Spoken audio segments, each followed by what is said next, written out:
buenos días, amados hermanos y amigos. Una bendición encontrarnos nuevamente desde la casa de Oikos para compartir la palabra de Dios con todos ustedes.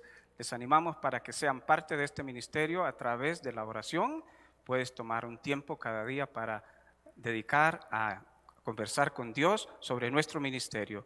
Pon en oración al pastor Adolfo, a su familia, a los hermanos de la iglesia. Y queremos que Dios nos abra cada día más puertas para llevar el mensaje de Dios a aquellos que no le conocen. También puedes ser parte de Oikos apoyándonos con tus ofrendas, tus diezmos o donaciones. Puedes hacerlo al número telefónico que aparece al pie de la pantalla, al Simpe Móvil, o también puedes hacerlo a la cuenta corriente del Banco Nacional de Costa Rica, que aparece también ahí. Estaríamos inmensamente agradecidos contigo por tus colaboraciones, por tus ayudas, tus oraciones. Así que prepárate para compartir la palabra de Dios. Abre tu Biblia en 1 de Samuel, capítulo 22, versos del 1 al 5, que vamos a hacer la lectura esta mañana. Dice así, 1 de Samuel 22, del 1 al 5. Yéndose luego David de allí, huyó a la cueva de Adulán.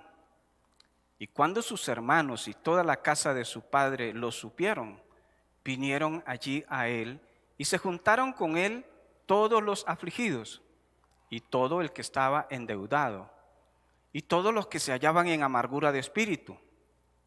Y fue hecho jefe de ellos y tuvo consigo como 400 hombres. Y se fue David de allí a Mizpa de Moab y dijo al rey de Moab: yo te ruego que mi padre y mi madre estén con vosotros hasta que sepa lo que Dios hará de mí. Los trajo, pues, a la presencia del rey de Moab y habitaron con él todo el tiempo que David estuvo en el lugar fuerte. Pero el profeta Gad dijo a David: no te estés en este lugar fuerte, anda y vete a tierra de Judá. Y David se fue y vino al bosque de Jared. Que el Señor bendiga su palabra. La semana pasada les compartí a ustedes acerca de este pasaje tan hermoso que nos narra el profeta, el primer libro del profeta Samuel. Y estamos hablando de David y hicimos una breve reseña de la vida de David, de quién era David, de dónde salió David. Y tenemos que remontarnos bien atrás para conocer un poquito de la vida de David. Tenemos que recordar una historia que nos cuenta un libro que se llama Ruth en la Biblia. Cómo una señora sale de su país, que no había trabajo, no había posibilidades de sostener a su familia, y entonces se va para otra ciudad, otro pueblo de los moabitas, con su esposo y sus 2 hijos. Y cuando está esta hermana allá, ahorita que me recuerda el nombre de la hermana les digo, Noemí, cuando está Noemí allá en tierra de Moab, queda viuda. Algunos de ustedes quizás son viudas, han perdido a su esposo y debe ser algo sumamente triste que la machita me pierda a mí. Qué triste. Y doña Noemí quedó viuda en un país extranjero con 2 muchachos. Gracias a Dios esos muchachos se casaron rápido y entonces empezaron a formar un hogar. Lo que pasa es que de pronto murió uno de los hijos y queda solo con uno. Y luego muere el otro. Y ya queda sola con sus nueras, ¿verdad? Con Ruth y creo que era Orfa. Y entonces ahí ella queda solita y Noemí se pone a pensar: ya no tengo tiempo para tener otro bebé y que cuando sea grande se case con estas mujeres, porque así era la costumbre de aquellas épocas. Entonces Noemí decide regresar con el rabo entre las piernas a la tierra de sus padres. Y ella, en ese retorno, en un inicio las 2 muchachas quieren venirse con ella. Ella les dice que no hay razón, que no tienen esperanza, que mejor se regresen a la casa de sus padres.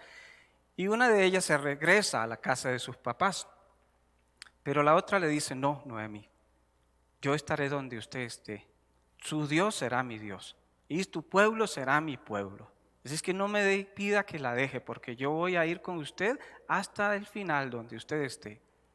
Y entonces Ruth se va con su suegra de regreso. La gente cuando miró a aquella señora retornar ahora solita y con una mujer, otra muchacha, que era su nuera, sentían compasión. Es como pensar que uno sale ilusionado para otro país, a hacer un futuro, a hacer vivir, tener una mejor calidad de vida, y allá a los años regresa uno peor. Y entonces la gente sentía dolor. Y en esa época, Ruth y Noemí viviendo ahí, bueno, gracias a Dios apareció un familiar cercano de Noemí que podía redimir a Ruth. Y se enamoraron. Y él tomó a Ruth como su esposa. ¿Y se recuerdan cómo se llamaba? Booz, ¿verdad? Y él tomó a Ruth como su esposa. Y entonces de aquella unión nació un bebé, un chiquito que se llamaba Isaí. El papá de David nació. Entonces la abuelita de David era Ruth, ¿verdad? La abuelita de David vivió, su familia estaba en Moab. Y uno tiene que imaginarse que cuando David era chiquillo y muchas veces el papá Isaí le decía, chiquillos, vamos donde la abuela. Y tal vez la abuela le decía, vamos allá a ver mi familia. Y viajaban quizás a Moab a ver familia. Eran territorios cercanos. Y usted sabe que cuando David está en la cueva de Adulán, ¿dónde lleva David sus padres para que los cuiden? A Moab. Los lleva a Moab, a ese territorio ajeno, donde quizás habían familiares lejanos de él, pero los lleva allá para que se los cuiden porque su vida está en peligro. Y pues tal vez no habíamos pensado en ese detalle, ¿verdad? Pero quería compartírselo porque a veces hablamos mucho de David y se nos olvida de dónde viene él y su origen. Era un muchacho sencillo que cuidaba las ovejas de su papá en el campo. La tarea del hijo menor era estar haciendo las labores domésticas y sus otros hermanos eran soldados, eran hombres al servicio del rey para pelear las batallas del pueblo. Y entonces ahí estaba David, un día un profeta, Dios habla al profeta para que vaya a la casa de Isaí a ungir a uno de sus hijos como rey, porque Saúl le había dado la espalda al Señor. Y el profeta Samuel llega a la casa de don Isaí y le dice a Isaí, he venido a ofrecer sacrificios a Jehová y no voy a hacerlo hasta que estén todos sus hijos acá. Y entonces pasaron los muchachos, los grandotes, y cada vez que cuando Saúl vio al mayor, él dijo, de fijo este es, porque vean qué tipo de hombre, así como uno grande, era inmenso, y él dijo, Saúl, este debe ser. Pero el Señor le dijo, no mire las apariencias. Yo no miro apariencias. El Señor dijo, yo miro el corazón. Yo miro lo que hay en el corazón. Y por eso es importante tener un corazón tierno para las cosas de Dios. Dios no está fijándose en cuánto lindo es uno. Dios no se fija en cuánta influencia tengo yo en la sociedad. Dios mira mi corazón. Y eso es lo que puede llamar la atención del Señor. Y entonces Samuel tuvo una lección ese día. El Señor le dijo, no se fije en apariencias. Y pasaron todos y ninguno era. Y entonces la Biblia dice que, preguntó Samuel, ¿son estos todos tus hijos? Isaí dijo, pues no, me queda uno todavía. Está allá en el campo. Y lo mandaron a llamar y fue a David. Y desde ese día dice, el Espíritu del Señor estuvo sobre David, siendo un jovencito. Ya estaba señalado para ser rey, iba a ser el rey en el futuro, ya el Señor lo había escogido para eso. Delante de su papá y sus hermanos fueron testigos de aquello, ¿verdad? Pero los que han crecido en familias grandes saben lo que es eso. Entonces yo crecí con 9 hermanos. Y cuando yo le decía, mamá, es que yo quiero hacer tal cosa, mis hermanillos me volvían a decir, no, jamás. Usted no. Usted no sabe lo que es esa burla de los hermanos. A veces cuando uno quiere alcanzar algo y los mismos hermanos de la casa se encargan de ubicarlo a uno y decirle, no, que nosotros no podemos. Y entonces recuerdo mis hermanos siempre han sido una bendición, pero en la casa donde vivíamos, mi mamá tenía un silloncillo ahí donde yo me tiraba a reflexionar en mis años mozos. Entonces ahí, una vez me dice mi hermano Quique, Enrique, me dice, vea, Ofo, ya el lote que era pequeñito estaba partido como en un montón de pedacitos. Me dice mi hermano Quique, vea, Ofo, esa esquinita que está ahí va a ser para que usted haga su casita y viva con Selenia, seguro, ¿verdad? Con su esposa ahí. Entonces, claro, yo le dije a mi hermano, no, se la regalo. Yo voy a tener una casa, solito, en otro lugar, no sé dónde, pero le regalo esa esquinita. No la quiero, yo no voy a estar pegado ahí. Bueno, ahí parecía eso ahí estaban todos, alrededor de mi mamá y de mi papá. Y entonces a veces la familia se encarga de ubicarlo a uno y decirle, no, pero usted no va a poder, usted no va a poder salir de este encierro. Así pasaba quizás con David. Y David creció, fue un excelente músico, trabajó en el palacio, ayudando de manera emocional al rey que se alteraba mucho en sus momentos de ira. David lo tranquilizaba tocando la música. Recuerden que era terapia musical lo que Saúl recibía. Pero en algunos momentos, dice la Biblia, David regresaba a su casa a cuidar las ovejas. Eso era como por temporaditas. David iba al palacio, pero regresaba a su casa. Y en eso hubo una guerra con los filisteos. Y el rey llamó a todos los hombres del pueblo para ir a pelear. Fueron los hermanos de David, excepto David porque era pequeñillo. Entonces fueron los hombres a la pelea. Cuando estaban allá peleando, su papá le dijo a David, David, llévele almuerzo a sus hermanos. Lleve unos quesos, lleve unos panes, lleve algo para ellos. Y también así me trae noticias a mí de cómo están ellos. Y David agarró la alforja y fue a dejar alimento a su familia, a sus hermanos. Y entonces, cuando él llegó allá, ustedes recuerdan, estaba Goliat insultando al pueblo israelita. Llevaba 40 días de insultar a aquellos hombres y ninguno se atrevía a hacerle frente. Cuando David llegó, ese tipo estaba hablando todas esas cosas horribles y David las escuchó. Y David dijo, ¿quién es ese hombre que insulta a los ejércitos del Señor? ¿Quién es el que nos insulta a nosotros a veces? A veces nos enfocamos en la persona, pero hay un enemigo detrás de todo eso. Y tenemos que pensar, ¿quién es? Era el razonamiento de, ¿quién es él? ¿Por qué tanto miedo? ¿Por qué lo ven tan grande?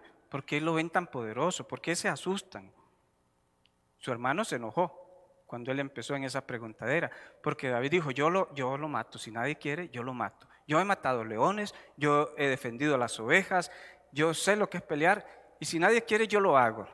Y la noticia llegó a oídos del rey, y el rey le puso su vestidura, y le dijo, vaya pelea, y David no pudo caminar con aquel traje, porque era muy pesado y él era un joven.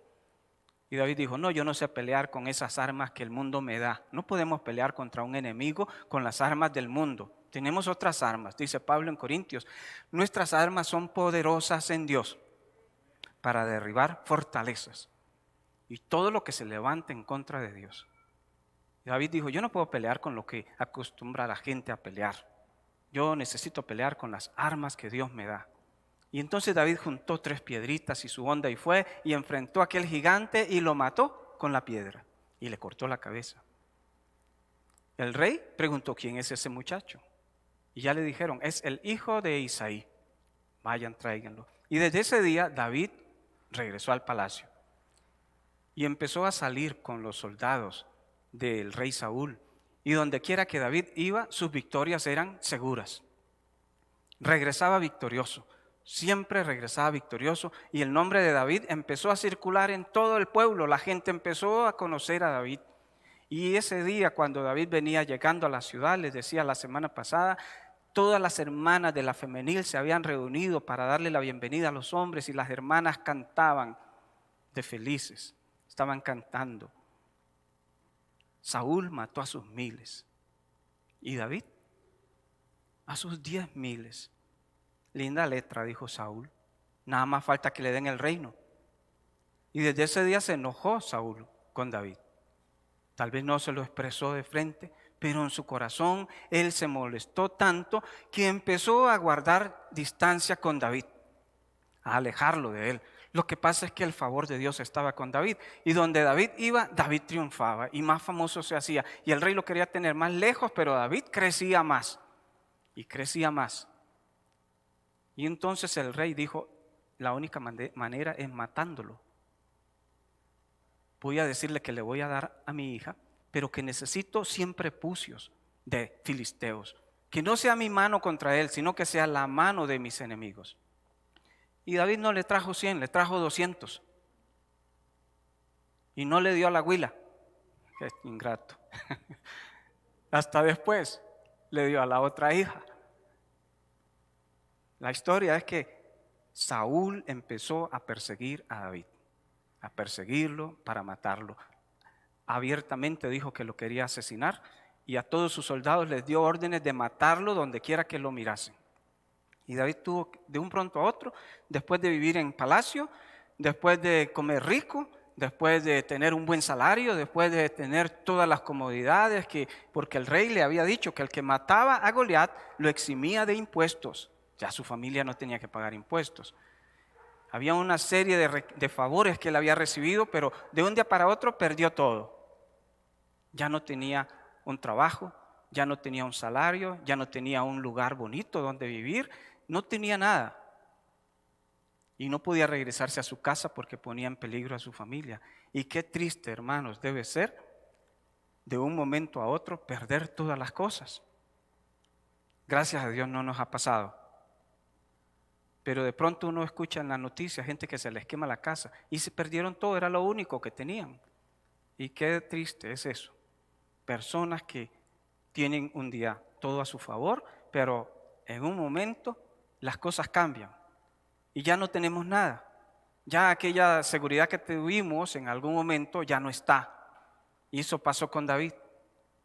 Ya de un momento a otro no había nadie a su alrededor y por eso dice esta lectura que hemos hecho en el versículo 1 que David fue a esconderse en una cueva que se llama Adulán. Porque cuando nos suceden ese tipo de cosas, uno muchas veces va a refugiarse en una cueva, solito, deprimido. Entonces ya nos empiezan a suceder o empezamos a experimentar una serie de consecuencias físicas por la depresión. Porque estamos en una cueva, porque perdimos la familia, perdieron el cónyuge, perdió el trabajo, el banco le cayó, perdió la casa y parece que todas las puertas se cierran. Y David fue a refugiarse en una cueva. Quizás usted está en una cueva. Todos hemos pasado en algún momento por una cueva. Y recuerde lo triste que es estar en una cueva, cuando uno se siente solo. Cuando uno siente que, aunque hay mucha gente cerca de uno, nadie le puede ayudar. Y entonces, estar en esa situación de vida es la cosa más angustiante. Entonces ahí uno quisiera como gritar, pero ¿a quién? Y no nos queda a veces nada. Ahí está David, una persona tan especial, tan importante, con una familia tan linda, un origen por allá con abuelita y papá y todos, pero ahora está en la cueva. Y el Señor dice en el Isaías 45, versículo 7, a todos aquellos que se encuentran afligidos, Él les dijo, el Señor dice, yo hago la luz, yo hago las tinieblas, yo hago la paz, yo hago todas las cosas. No se preocupe, porque también el Señor ordena mis pasos. Aunque mis pasos puede ser que a mis ojos parece que voy en un camino desconocido, en una ruta sin sentido. Dice la Biblia, Dios ordena mis pasos. El Señor, dice el salmista en el Salmos 37, 23, por el Señor son ordenados mis pasos, donde quiera que yo vaya. A veces caminamos inconscientes de la presencia de Dios en nuestra vida y caminamos en rutas que no son las apropiadas. Aún esos pasos, Dios está ordenándolos. Dios ordena nuestros pasos. Gracias al Señor, hermanos, porque ¿dónde nos hubiesen llevado nuestros pies si Dios no tiene cuidado de mis pasos? Como dice este canto, ¿dónde estaría yo ¿Dónde estaría si Dios no ordenase mis pasos? Y entonces ahí está David. Este es el sermón del domingo pasado. Voy a ver si logro predicar el de hoy. Pero ahí está el Señor ordenando los pasos. Y en esa cueva, David aprendió lo que es el dolor. El dolor. En esa cueva, él supo lo que era el dolor. A veces, cuando uno está en crecimiento, uno no sabe realmente lo que es dolor hasta que llega a tener situaciones en la vida realmente difíciles. Y entonces sentimos ese dolor que pega aquí, que uno no lo quisiera sacar con algo y tirarlo por allá, pero está ahí. David sintió ese dolor. Después de ser un músico apasionado que cantaba día y noche, ahora está en una cueva, no quiere cantar para nada. Él sintió ese dolor. Y Jesús nos recuerda en el Evangelio de Juan, en el mundo tendréis aflicción. Pero Jesús dijo, confíen en mí, porque yo he vencido.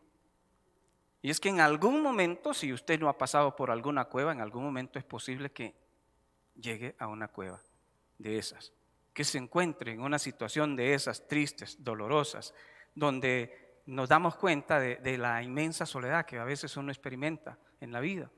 Pero la promesa de Dios es que un día nosotros estaremos con Él en el cielo. Y dice el Señor, allá en el cielo no habrán cuevas, porque ya allá no habrá más llanto, no habrá más dolor, porque no habrá nada que nos afecte en eso, porque el Señor mismo cuidará de nosotros. Y Él estará con nosotros siempre. Ahí Él experimentó dolor, experimentó sufrimiento, experimentó soledad. Ahí David supo lo que era realmente la soledad. Y ahí en esa cueva Él se dio cuenta del llamado de Dios también. A veces Dios permite que nosotros experimentemos ciertas cosas para que recordemos quiénes somos. ¿A quién nos ha llamado Dios?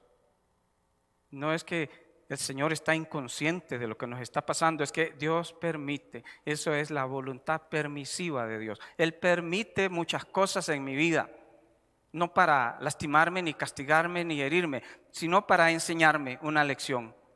Dios permite a veces ese sufrimiento para que yo aprenda.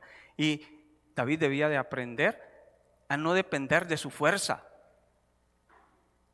David era un hombre valiente. Y muchas veces cuando se disgustó, en alguna ocasión él se disgustó con una persona que no quiso ayudarle y dijo, mañana no le queda ni un hombre en su casa a este fulano. He cuidado sus ovejas todo el tiempo, los he protegido, no me quiere dar ni un poquito de ayuda, mañana no le queda nada. A no ser por la mujer de aquel señor, David hubiese matado a todos. Él tenía fuerza, era hábil, era un hombre diestro, pero el Señor le quería enseñar también a dominar su carácter y a aprender que uno no puede depender de nuestros recursos, ni económicos, ni de ningún tipo. Nuestra dependencia debe estar en el Señor. Solamente en Él podemos nosotros tener victoria y éxito en la vida. Y David tuvo que aprender esa lección, de que por más valiente y fuerte que él fuese, él no podía alcanzar las cosas solito, dependía de Dios. A veces a nosotros nos toca sufrir mucho porque tratamos de luchar mucho en nuestras fuerzas, con nuestros conocimientos. Tratamos de arreglar las cosas según nuestra sabiduría. Y de pronto el Señor nos lleva a un punto en que uno dice, no, ya aquí nada de lo que yo sé sirve. Nada de lo que yo he aprendido en la universidad, donde quiera, en mi trabajo, no sirve. Y tenemos que soltar todo eso para depender de Dios. Como dijo Jesús en su testimonio, cuando uno ora y no tiene nada que agarrarse, pero de pronto llega el Señor y toca.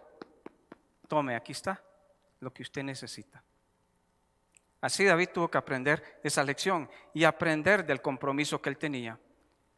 Y el sermón de hoy tiene que ver con lo que esa cueva puede darme a mí. Esa cueva no solo aprendemos acerca de dolor, de soledad, de sufrimiento, de compromiso, de carácter, pero esa cueva también tiene cosas positivas. En esa cueva David aprendió el valor de la familia. Qué importante es la familia para nosotros, hermanos. Ciertamente parece que hay personas en el mundo que no valoran la familia. que no sé por qué no sienten ese afecto que debe sentir una familia. Pero David aprendió. A lo mejor esa lección David la necesitaba. Ahora en el palacio ya tengo plata, tengo caballo, tengo armas, soy fuerte, tengo todo lo que quiero. Papá que ve a ver cómo cuida las ovejas.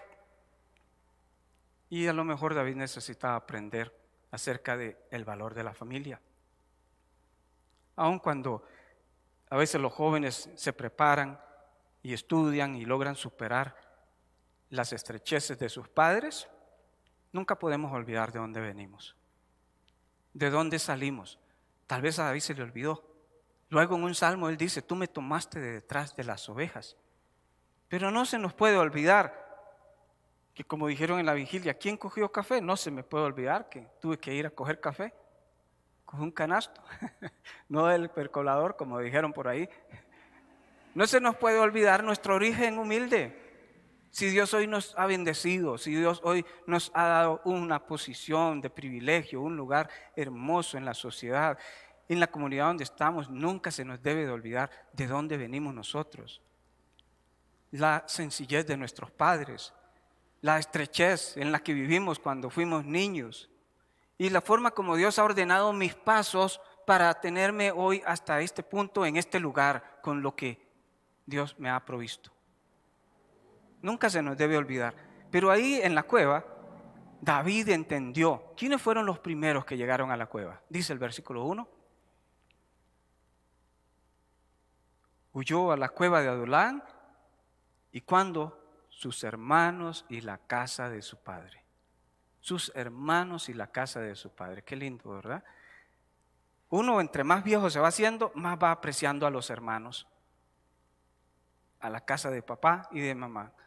Cuando uno es jovencillo, a veces por la mala crianza, puede portarse de manera cruel con sus padres o renegar de la situación, pero conforme vamos haciéndonos adultos, empezamos a reconocer qué bendición era mi papá y mi mamá.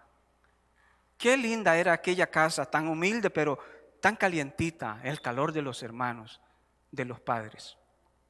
Y los primeros que llegaron ahí fueron don Isaí, su esposa y los hermanos. Yo me imagino, qué lindo, ¿verdad? Que llegó la mamá de David. Ustedes saben cómo se llamaba la mamá de David. Los dejo de tarea. Llegó ahí la esposa de Isaí y le dijo, David, no, hagamos cafecito. Voy a hacerme unas tortillitas. Qué lindo cuando mamá llega a la casa y nos hace esa comida linda y rica que ella sabe hacer. Y entonces a mí me encantaba cuando yo iba y mi mamá estaba bien, iba a la casa de mi mamá y mi mamá me hacía arepa seca. Y lo primero que yo llegaba a la casa era decía, ma, haga arepitas secas, qué ricas. No he comido otras como esas, son las mejores. Y imagínese David en aquella cueva, sumido en una depresión, en una tristeza, y llegan sus padres, llega su mamá, como toda mamá, corriendo a ver qué hace. Aquí usted no tiene nada, y ya llega poniendo orden en la cocina y viendo a ver qué hay que hacer. Y ubicándolo, poniendo a gente a trabajar. La familia es tan importante cuando nos sentimos en esas cuevas, cuando estamos afligidos y estamos en esa situación de vida donde nos sentimos tan solos. Nunca se le olvide su familia. Llame a papá, llame a mamá. De alguna manera hágale saber, estoy triste, me siento solo, necesito su ayuda. Y ahí llegó su familia, llegó su papá y su mamá y sus hermanos. Todos decidieron hacer un viaje y caerle a David de sorpresa en aquella cueva. A lo mejor si le hubiesen avisado, él les dice, no vengan porque aquí no hay nada. No vengan porque no tengo nada que darles. Pero gracias a Dios, porque los padres perciben a veces esas crisis en sus hijos. Sobre todo las señoras tienen como un instinto que pueden darse cuenta, no, yo sé que a mi hijo le está pasando algo, yo no sé, pero yo siento que le está pasando algo. Yo no siento nada, pero Selenia sí. Y a veces Selenia me dice, no, es que aquí el asunto está así o está así. Y qué bendición, hermanas, cuando ustedes tienen ese sentimiento ahí acerca de sus hijos, de su familia, busquen la manera de llamarles, de comunicarse, de hacerles saber, no para que le cuenten, pero decirle, no está solita o no está solito, aquí estamos nosotros. Aquí siempre usted puede contar con nosotros. Siempre voy a ser su papá, siempre voy a ser su mamá. Aquí están sus hermanos también. Ya David estaba mayor y David aprendió ahí el valor de la familia y el valor de sus hermanos. ¿Alguno de ustedes se peleó con sus hermanos alguna vez? Claro, los que teníamos muchos hermanos, uno se agarraba del moño con los hermanos. Nos peleábamos a veces, pero al ratito estábamos otra vez juntos. A veces hay recuerdos, yo recuerdo una pelea con mi hermano mayor, pero eso no significa nada más ahora que una anécdota, porque lo amo mucho. Y cuando lo veo me alegro, y yo sé que igual él siente el mismo sentimiento por mí. ¿Y ustedes recuerdan el día que David fue a dejarle comida a sus hermanos? ¿Qué pasó? Cuando estaba ya el gigante, salió su hermano mayor, nada más le faltó volarle chilillo a David. Y le dijo, ¿qué está haciendo usted aquí? Ya yo sé cómo es usted. Usted viene nada más a ver qué está pasando para ir allá a contarle a mi tata. Usted es un vino, usted es un bocón. Lo trató injustamente. Eliab le dijo a David, dice que 1 Samuel 17:28, Eliab se encendió en ira contra David. Hay que ver un hermano bravo con uno. Mis hermanos no les gustaba llevarme a mí cuando iban a pescar, y yo les he dicho, ¿verdad? Entonces mi mamá decía, si Adolfito no va nadie. Y sí, entonces mi hermano me llevaba, pero ¿cómo me llevaba? Ahí me iba dando. Bravo, porque iba yo, porque era más pequeño que ellos y les echaba a perder el paseo. Eliab se enojó, entró en ira y le dijo a David, ¿para qué has venido acá? ¿Con quién dejó aquellas pocas ovejas en el desierto? Yo sé su soberbia y la malicia de su corazón, que para ver la batalla has venido. Llevaban 40 días asustados y ahí llegó ese machito ahí a ver. Él dijo, usted ha venido a ver nada más. Ahora va a ir a decirle a papá que 40 días este hombre nos ha insultado y nosotros no hemos hecho nada. Y se disgustó. Pero ahora vienen todos. ¿Y qué ven en David esos hombres? Ahora ven un rey. Ya no ven aquel mocoso, ya no están viendo aquel tipo raro. Algo cambió porque ahora vienen y ellos se dan cuenta que ese muchacho es el hombre elegido por Dios. Y gracias a Dios, porque a veces tienen que pasar los años para que en el seno de una familia se reconozca a alguno de los miembros y decir, de verdad, qué bendición, fulanito, qué dicha. Entre todos fue el único. Entre todos este muchacho o esta muchacha, qué bendición, gracias a Dios. Ahora están todos ahí mirando a David como rey. Lo que pasa es que, hermanos, a veces la gente ve cosas en usted que usted no las percibe. ¿Qué ven en usted? Aquella familia vio en David un líder, vio un rey. David no se miraba así. David se miraba como una persona sin esperanza, sin futuro. Pero llegaron su mamá y su papá para decirle, David, aquí estamos. Nos acordamos del día que vino el profeta a la casa y lo ungió y Dios lo eligió a usted. Vamos a ver cómo termina esto. Pero usted es importante. ¿Y cómo ocupamos en la iglesia personas que puedan mirar en nosotros lo que uno no ve? ¿Qué vemos o qué ven en usted? ¿Qué veo yo en Anita? Yo veo tantas cosas en mis hijos que a veces si las digo los avergüenzo. Pero ¿qué ve usted en su familia, en sus hijos, en su esposo? ¿Sabe que es triste a veces en las familias cuando hay esas discusiones familiares y los cónyuges se lastiman? Usted no sirve para nada. Usted nunca pasó de esto.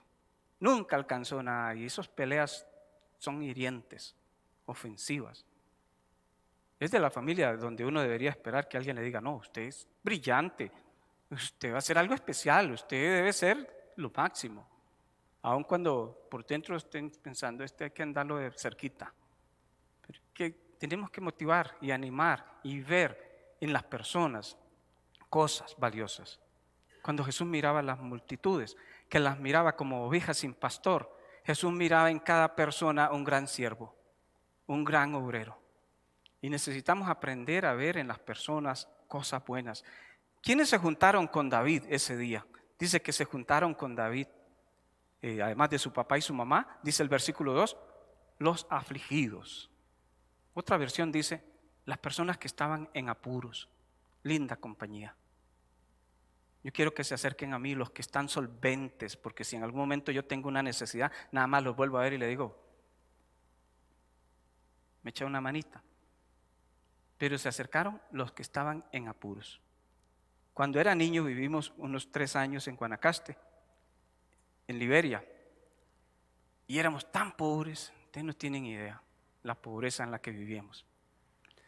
Pero teníamos unos vecinos que eran más pobres. ¿A creer? No me explico.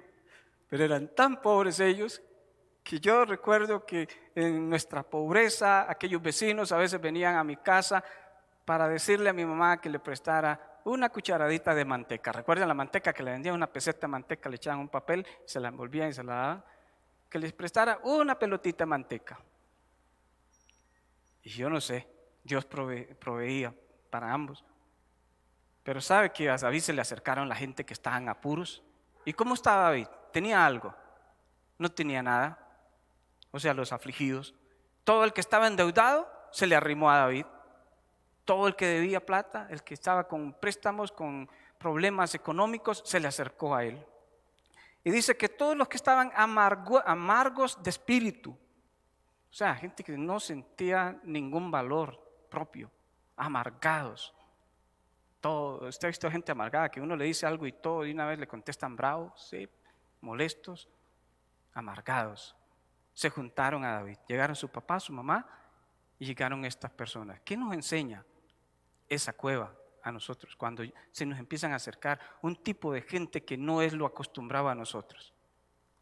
Nos enseña que Dios a veces tiene que renovar nuestros seguidores. Las cuevas son buenas. Nos acostumbramos por mucho tiempo a rodearnos de cierto tipo de gente, de cierto tipo de personas, de ciertas facilidades que nos dan los que están a nuestro alrededor, pero de pronto cuando todos ellos no están, Dios nos enseña que de pronto Él renueva la gente que nos sigue. Por eso las cuevas a veces son positivas, porque es como hacer una limpia de mis amigos en WhatsApp. Voy a limpiar, todos ni los conozco y no sé por qué los acepté. Y de pronto Dios renueva los seguidores. Antes David salía a la guerra con un grupo de soldados y ganaba las batallas con aquel grupo. Ahora que está solito, ¿a quién le manda Dios? Un grupo de gente necesitada.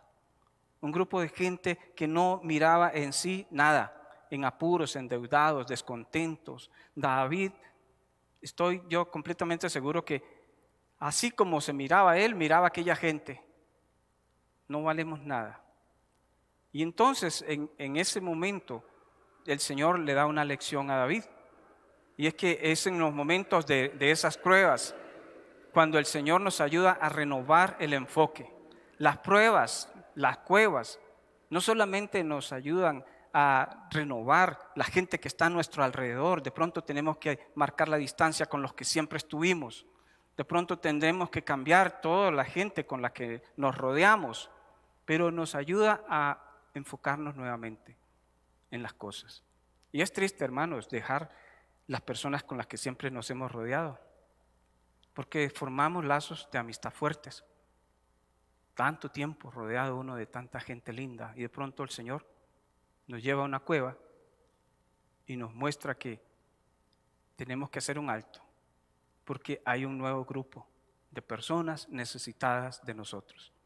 Y Dios cambió el enfoque. Y entonces David dice, ¿qué tuvo que hacer? Ahora había un grupo de hombres amargados ahí, endeudados, enjaranados. Y dice David, tengo que trabajar con esto. Y en los momentos de crisis, la gente que se acerca a nosotros es la gente con la que debemos trabajar. Debemos de dejar de llorar lo que se fue y de enfocarnos en lo que tenemos. Y David decidió entonces enfocarse en aquella gente. Se dio cuenta que Dios lo había llamado para ser líder, se convirtió en el jefe de ellos y les empezó a enseñar y a enseñar.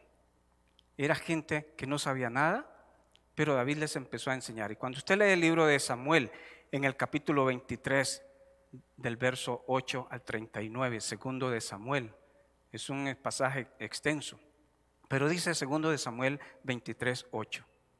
Dice, estos son los nombres de los valientes que tuvo David.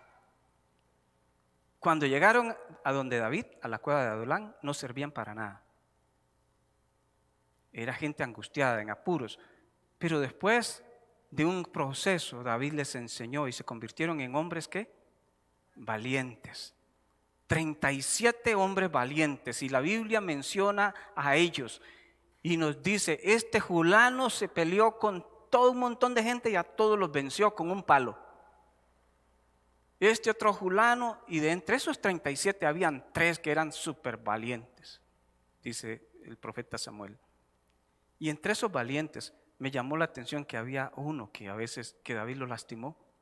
Será otro sermón. Pero uno de esos valientes se llamaba Urías. ¿Recuerdan a Urías? David lastimó a Urías. Pero David agarró aquel grupo de gente que no miraba nada de valor en sí y los preparó. Y eso es la bendición de la cueva. Que la cueva no es para seguir en la misma cosa. Dios no nos lleva a una situación de crisis para retomar lo que siempre hemos hecho y continuar con las cosas tal y como las teníamos antes de la crisis. Dios nos lleva ahí porque Dios nos quiere transformar nuestra personalidad, nuestro carácter, nuestro llamado, nuestro enfoque. Dios quiere ayudarnos a nosotros a entender que de pronto cuando estamos tan cómodos, Él tiene que sacudirnos y decirnos, fuiste llamado para ser un líder, fuiste llamado para preparar, para ayudar a otras personas, para enseñarles, para guiarlos. No puedes quedarte ahí donde estás siempre porque a veces llegamos a una posición de comodidad. Y qué lindo es estar cómodo. Pero si el Señor nos sacude es porque Él quiere darnos algo mejor. El Señor quiere darnos muchos valientes acá. Y usted debe ser uno de esos valientes, de los valientes de Oikos. Los valientes que el Señor tiene acá y queremos trabajar para ser fuertes. No queremos sumirnos en el dolor ni en la tristeza de los problemas. Si estás en una cueva, clama como David. En el Salmo 57, David dijo, ten misericordia de mí, oh Dios. Ten misericordia de mí, porque en ti ha confiado mi alma y en la sombra de tus alas me ampararé hasta que pasen los quebrantos. Señor, voy a ampararme, voy a meterme a la sombra de tus alas porque esos quebrantos van a pasar. Y mientras estoy en esos quebrantos, voy, dice el versículo 2 del Salmo 57, voy a clamar al Dios Altísimo, al Dios que me favorece. Aunque estoy ahorita en un quebranto, ese es el Dios que me favorece. Es el Dios que dice David, que enviará desde los cielos y me salvará de la infamia del que me acosa. Dios enviará su misericordia y su verdad. Qué lindo, ese Salmo 57. Ese salmo lo escribió David ahí, de esa experiencia de la cueva. Entonces, hermanos, si está medio tristón, si está enfrentando una situación difícil en su vida, si hay una cueva que lo tiene ahorita en aflicción y en tristeza, Dios está moldeando su vida, Dios no lo está castigando, Dios lo está puliendo. El Señor está formando su carácter, su personalidad, su llamado, su enfoque. Le está ayudando a visualizar quiénes está trayendo a su alrededor para formarlos, para hacerlos valientes para el Señor. Es un momento lo que estaremos ahí. Voy a invitarle a ponerse de pie, vamos a orar y vamos a rogar al Señor su bendición. Padre, te damos gracias esta mañana por esta palabra, por esta experiencia que tuvo David al inicio, Señor, de su vida. De ella aprendemos hoy que tú tienes cuidado de nosotros y que en medio de las crisis y las dificultades, tú estás ahí, nunca nos abandonas, estás cerca para ayudarnos a entender tu lección, para ayudarnos a recordar de dónde vinimos, el valor de nuestra familia, lo valioso que son nuestros hermanos, nuestros padres, lo maravilloso que es tener siempre personas que se acercan a nosotros, aun cuando estén en mayores necesidades. Pero gracias porque esas personas nos ayudan a reconocer que tú nos has dado un ministerio, un liderazgo, una posición en la vida, y que estamos ahí para ayudar a los caídos a levantarse, para ayudar al afligido a gozarse en ti, Señor. Y gracias porque tú nos recuerdas que somos esos llamados a entrenar y capacitar a otros. Gracias porque es en la prueba donde tú nos forjas y nos levantas, y vendrán días victoriosos, días hermosos en nuestras vidas, en la vida de cada uno de mis hermanos, Señor. Te pido tu bendición para cada uno de ellos, que tú les guardes y les sostengas en medio de las dificultades, Señor. Que seas tú con cada uno de ellos este día, en el nombre de Jesús. Amén y amén. Que el Señor les bendiga.